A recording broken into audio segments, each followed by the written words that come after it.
पृथ्वी ने उसकी इज्जत पे उंगली उठाई है माँ। मैं नहीं चाहता कि ये रिश्ता हो। एग्जैक्टली। मम I also feel the same. जो करण ने बोला है वो एकदम सही बोला। थोड़ा सा फिल्मी बोला लेकिन सही बोला। तुम दोनों मुझे टोटली कंफ्यूज कर रहे हो। क्यों? इसमें कंफ्यूजन की क्या बात है? मॉम एक काम करो, आप अभी जाके सो जाओ, बहुत रात हो गई है, इस बारे में कल बात करेंगे। लेकिन पुत्र, मेरे को तुम्हारी बातें समझ में नहीं आ रही। तुम बोलना नहीं है समझने की। आओ मैं बताता हूँ।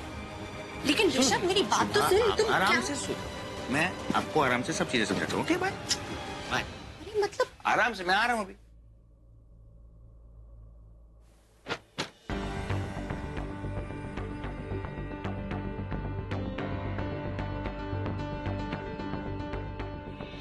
ये जो कुछ भी हो रहा सही नहीं है। अरे मुझे पहले अगर मालूम होता ना सरला आंटी के पास जाके ऐसी बातें करने वाली, मैं इनको वहां पे जाने ही नहीं देता। अरे मुझे पता होता तो मैं मॉम को पहले ही किडनैप कर लेता, उनको उनके रूम में लॉक कर देता यार। क्या बच्चों जैसी बातें करता है। अरे और क्या करूं यार, वो पृथ्वी कितना कमीना आदमी है। तू टेंशन मत ले, मैं हूं ना, मैं संभालूंगा। चल अब तू सो जा, सुबह तेरे को प्रैक्टिस पे जाना।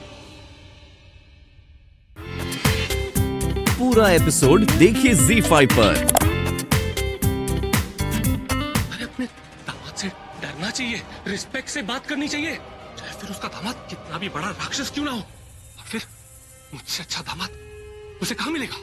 Because I am the best. अरे मेरी वाह करने की बजाय मेरी इंसल्ट कर रही थी सबके सामने। तुम्हें पता है वो क्या क्या बोल रही थी? इट्स ओके, ये सब मत सोचो, just forget it. How will I forget it?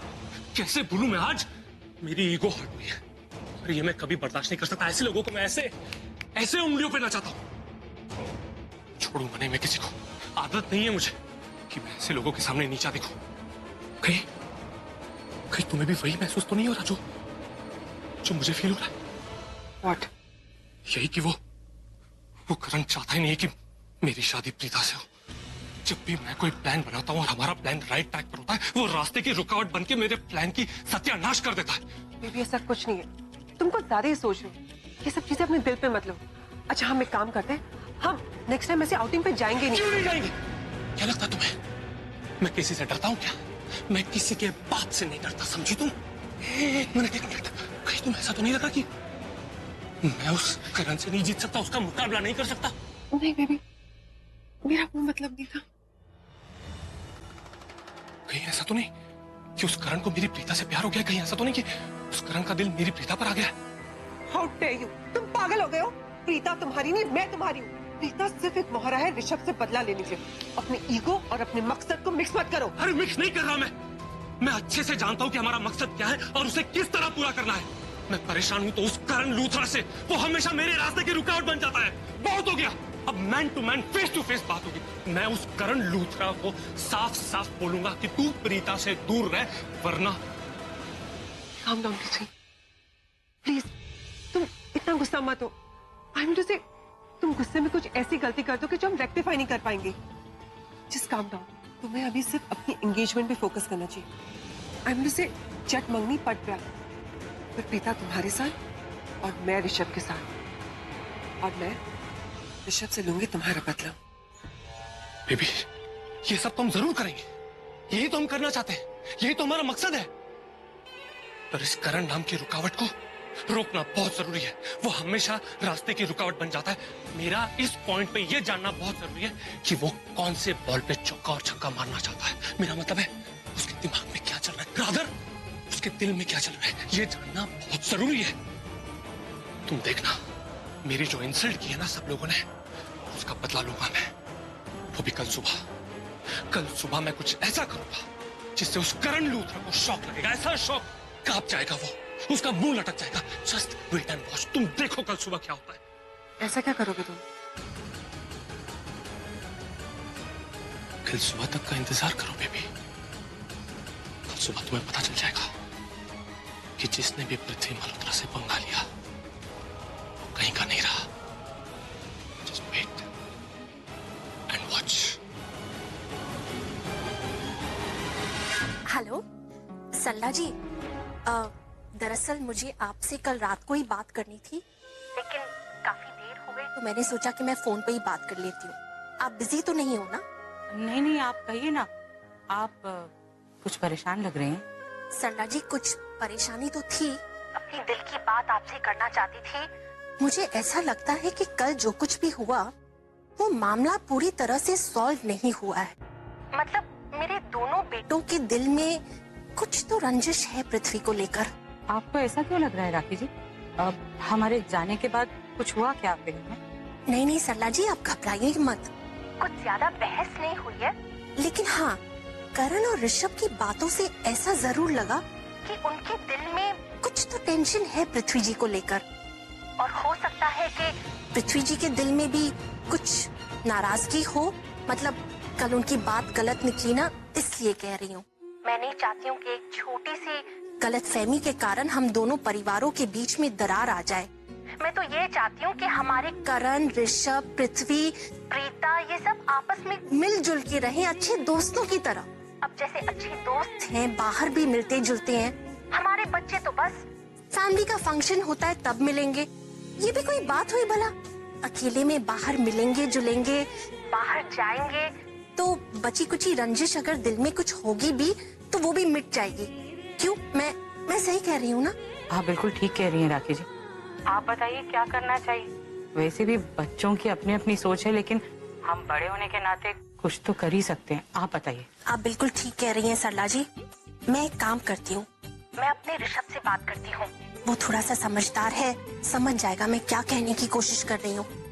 हम एक काम करते हैं, एक छोटा सा गेट टुगेदर ऑर्गेनाइज करते हैं जहाँ पे हमारे बच्चे अकेले में कहीं दूर मिल सके, जैसे अच्छे दोस्त मिलते हैं। हाँ?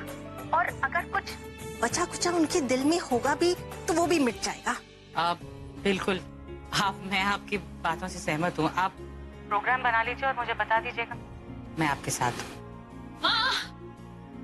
आपके फेवरेट पृथ्वी जी और उनकी माता जी आई हैं। राखी जी, मैं आपसे बाद में बात करती हूँ। वो पृथ्वी और उनकी माँ आए हैं। लो जी, ये तो बहुत अच्छी बात हो गई। सरला जी, आप एक काम क्यों नहीं करते हो? पृथ्वी जी आपके घर आए गए हैं तो ये गेट टुगेदर की बात उनसे छेड़िए ना। उन्हें कैसे भी करके राजी करवाइए बच्चों से मिलने के लिए। करण और ऋषभ तो घर पे ही हैं, मैं उनसे बात कर लूंगी। और शर्लिन भी कुछ देर में आने वाली है तो मैं उससे भी बात कर लूंगी। बस हमें कैसे भी करके बच्चों पे जोर लगा के ये गेट टुगेदर ऑर्गेनाइज करनी है और उसे सफल बनाना है। बाहर जाएंगे, घूमेंगे फिरेंगे, दिल की बात करेंगे तो सब कुछ ठीक हो जाएगा जी। उनके मन में अगर कुछ रह भी गया होगा तो वो शिकायत भी दूर हो जाएगी। जी जी, मैं बात करने की कोशिश करती हूँ और आपको फोन करके बताती हूँ। मैं बात करूँगी। ठीक है जी, नमस्ते। सच कहूँ तो बहुत दिन हो गए थे आपसे मिले हुए। अच्छा हुआ आप आ गई। हाँ जी सरला जी, बस शादी की तैयारियों में लगी हुई थी। और आप सब कैसे, सब ठीक ठाक? जी आंटी जी, आंटी जी, कल जो भी हुआ वो सब मैंने मॉम को बता दिया। मॉम ने मुझे बहुत डांटा। उनकी डांट की गूंज अभी भी मेरे कानों में गूंज रही है। और मैंने मॉम से प्रॉमिस किया कि मैंने जो कुछ भी किया आगे से मैं ऐसा कुछ नहीं करूंगा। ऐसी गलती मैं कभी नहीं दोहराऊंगा। Trust me. सरला जी, आप बिल्कुल बेफिक्र रहिए। मैं प्रीता का ख्याल बिल्कुल अपनी बेटी जैसी रखूंगी। और प्रीता ना मेरी बेटे के लिए एक अनमोल देन है। और इसने जो बेवकूफी की है ना, और आप सबका दिल दुखाया है, मैं इसके लिए खुद माफी मांगती हूँ आपसे। नहीं नहीं, आप माफी मत मांगिए। मुझे पता है आप प्रीता को बहुत अच्छे से रखेंगे। पूरा विश्वास है मुझे इस बात पर। सच कहूँ तो अच्छा हुआ आप आ गए। मेरा मन बहुत ही बेचैन हो रहा था और आपसे बात करके अब अच्छा लग रहा है। मैं जानती थी सरला जी, ससुराल में प्रीता की खुशहाली के लिए आप मुझ पर जरूर भरोसा करेंगी। कुंडली पता नहीं कहाँ रख दी है। यहाँ जानकी के कमरे में ही होगी। कहाँ रखी है जानकी? बताना कुंडली कहाँ रखी है तूने? तू ही तो हमेशा संभाल के सब चीज। मैं तो भूल ही गई कि जानकी तो बोल ही नहीं सकती। अच्छा सुन, पता नहीं मैंने कुंडली कहाँ रख दी। मेरा भी दिमाग ना आजकल काम ही नहीं करता है। यहीं तो रखी थी। मुझे लगता है मैंने जानकी को। जानकी, तुझे पता है वो पृथ्वी, उसकी माँ और वो पंडित जी आए हैं जिनको वो बहुत मानते हैं ना, सगाई की तारीख पक्की करने के लिए। और पता नहीं मैंने कुंडली कहाँ रखती है। मुझे पता है तुझे ये सुनकर बहुत खुशी हो रही होगी ना।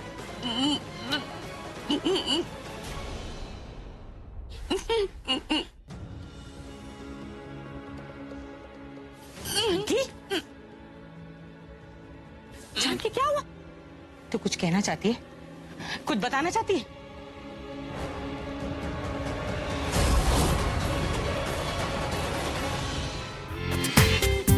पूरा एपिसोड देखिए ZEE5 पर।